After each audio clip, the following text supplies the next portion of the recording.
Hello friends, welcome to channel Biobasics. आज के इस लेक्चर में हम पढ़ने वाले हैं म्यूटेशन। म्यूटेशन क्या होता है, म्यूटेशन कितने प्रकार का होता है, किस तरीके से म्यूटेशंस होता है। आज के इस लेक्चर में ये सब चीज़ हम जानेंगे। अभी तक के लेक्चर्स में हमने ये जाना था कि जो भी फिनोटाइप है वो जीनोटाइप या जीनोटाइप और एनवायरमेंटल कंडीशंस के कॉम्बिनेशन से कंट्रोल होता है। आज के इस लेक्चर में हम जानेंगे कि अगर उस जीनोटाइप में कुछ चेंज हो जाए तो फिनोटाइप पर क्या इफेक्ट पड़ता है, और वही कहलाता है म्यूटेशन। क्या है म्यूटेशन? म्यूटेशन इज सडन, अचानक से आने वाला एक change, sudden discontinuous change in genotype and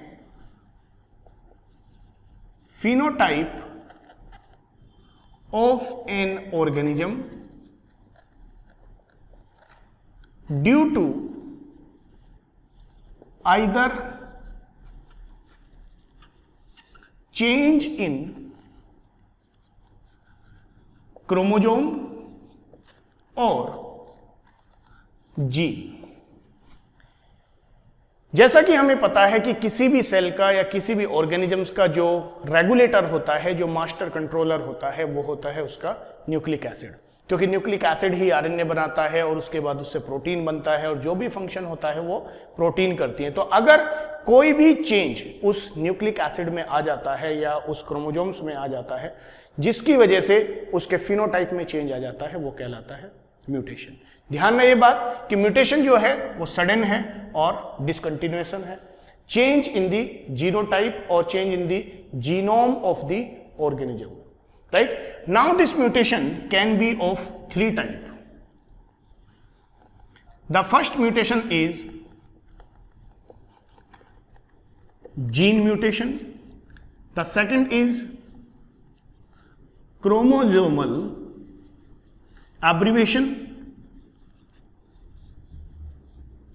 and the third is genomatic mutation। अब हम समझते हैं कि जीन म्यूटेशन क्या होता है। जीन म्यूटेशन अगर किसी एक पर्टिकुलर जीन के न्यूक्लियोटाइड की सीक्वेंस में कोई चेंज आ जाता है। वो चेंज कैसे आता है? वो चेंज किसी एक न्यूक्लियोटाइड के एडिशन से या किसी एक न्यूक्लियोटाइड के डिलीशन से उस सीक्वेंस में चेंज आ जाता है। जस्ट फॉर एग्जांपल, अगर मैं यहां पर एक सीरीज ऑफ अल्फाबेट बनाता हूं तो अगर इसमें से कोई एक अल्फाबेट डिलीट कर दिया जाए या कोई एक अल्फाबेट इसमें एक्स्ट्रा ऐड कर दिया जाए तो इसकी जो सीक्वेंस है वो बदल जाती है। सिमिलरली अगर हमारे किसी एक जीन में किसी एक न्यूक्लियोटाइड में चेंज आने की वजह से वो न्यूक्लियोटाइड में चेंज इंसर्शन हो सकता है, वो न्यूक्लियोटाइड में चेंज डिलीशन हो सकता है, वो न्यूक्लियोटाइड में चेंज रिप्लेसमेंट भी हो सकता है, राइट। तो अभी वो सब बातें हम जानेंगे जीन म्यूटेशन में। Gene mutation is also known as point mutation. जैसा कि मैंने बताया कि ये एक न्यूक्लियोटाइड स्पेसिफिक न्यूक्लियोटाइड में हो जाता है, ये एक न्यूक्लियोटाइड में म्यूटेशन हो जाता है तो एक पर्टिकुलर पॉइंट पे जाकर म्यूटेशन हो रहा है, इसलिए इसको हम पॉइंट म्यूटेशन भी कह देते हैं। So change in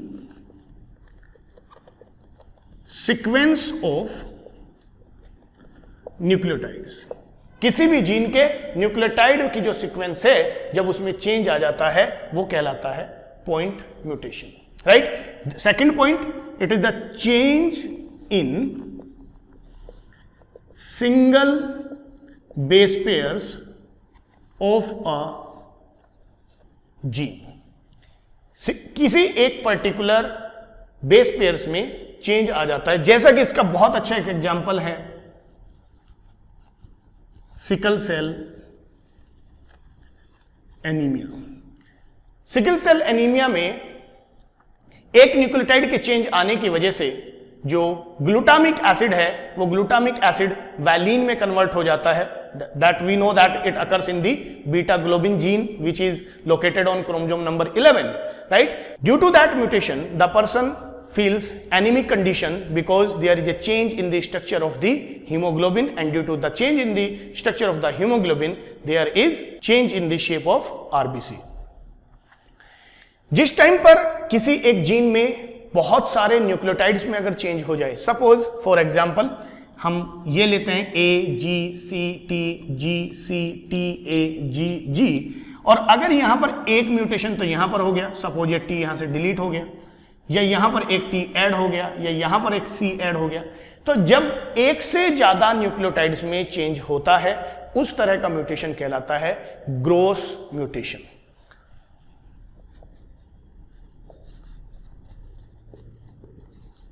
When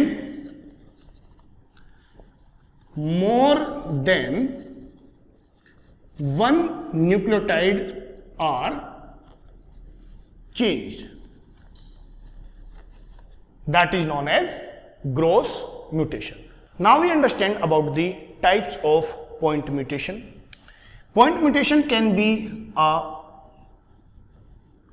frame shift mutation.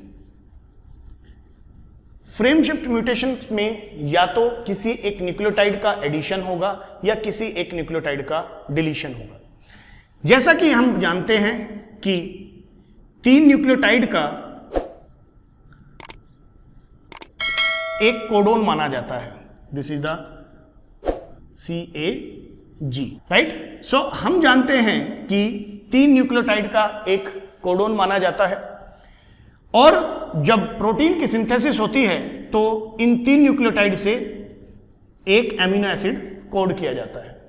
तो अगर इस सीक्वेंस में किसी एक न्यूक्लियोटाइड का डिलीशन हो जाए, and deletion will take place in the DNA, right, but जैसा कि डीएनए की सीक्वेंस होता है उसी के अकॉर्डिंगली आरएनए की सीक्वेंस डिसाइड होती है, तो वो चेंज आरएनए में भी आ जाएगा। तो यहां पर जो अभी इन फर्स्ट 3 न्यूक्लियोटाइड्स में जो एमिनो एसिड कोड हो रहा था या एक कोडोन बना रहा था, तो ये अपने आप में एक फ्रेम बन रहा है, राइट। एक फ्रेम ये है और फिर एक फ्रेम ये है।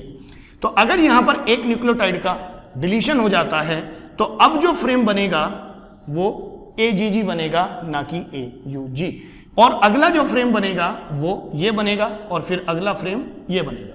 तो इस तरीके से जो फ्रेम है वो शिफ्ट हो जाता है, that's why it is known as frame shift mutation.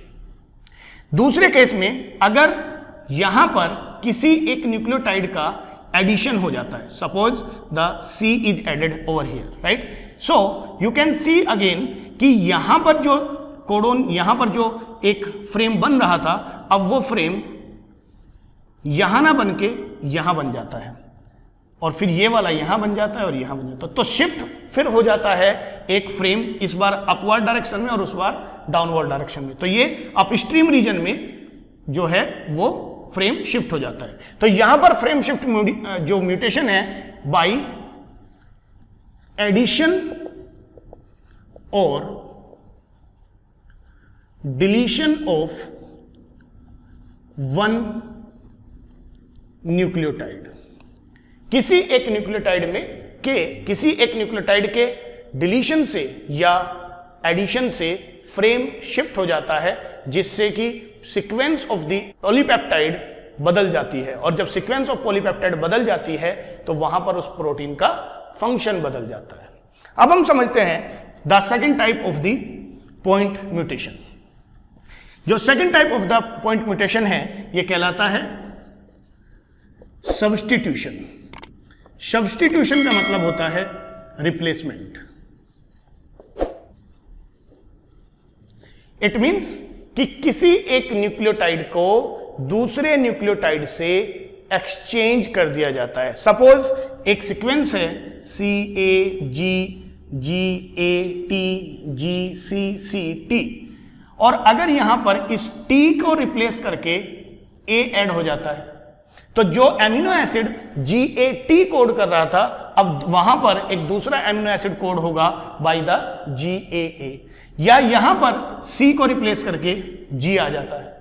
तो इस तरह से एक न्यूक्लियोटाइड किसी दूसरे न्यूक्लियोटाइड से रिप्लेस कर दिया जाता है और वो कहलाता है सब्स्टिट्यूशन म्यूटेशन। अब ये जो substitution replacement of a nucleotide by another, एक दूसरे न्यूक्लियोटाइड के थ्रू वहां पर रिप्लेसमेंट हो जाता है। अब ये सब्स्टिट्यूशन दो तरह का हो सकता है, ट्रांजिशन एंड ट्रांसवर्जन। ये पॉइंट बहुत इंपॉर्टेंट है, अक्सर यहां से क्वेश्चन पूछा जाता है। इन केस ऑफ ट्रांजिशन कोई भी प्यूरीन या पिरिमिडीन दूसरे प्यूरीन से एक्सचेंज की जाती है। तो in case of transition, exchange of purines और एक्सचेंज ऑफ पायरामिडीन्स।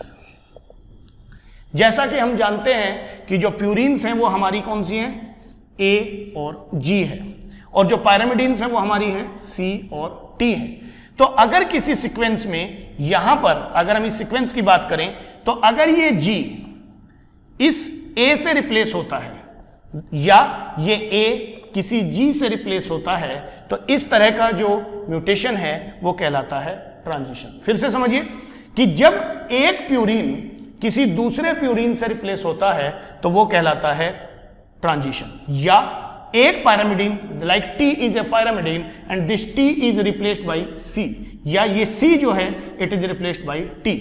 तो ट्रांजिशन में प्यूरीन प्यूरीन को एक्सचेंज करेगा और पायरामिडीन पायरामिडीन को एक्सचेंज करेगा। लेकिन ट्रांसवर्जन में purine is replaced bye pyrimidine and vice versa. जो प्यूरीन है इस बार पायरामिडीन से रिप्लेस होगा या पायरामिडीन प्यूरीन से रिप्लेस होगा और वो कहलाएगा ट्रांसवर्जन।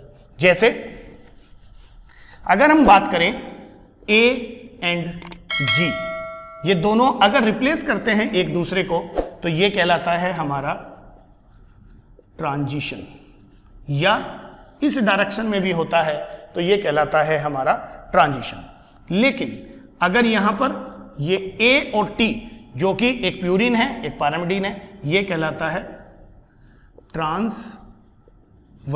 या जी रिप्लेस होता है सी से, ये कहलाता है ट्रांसवर्जन।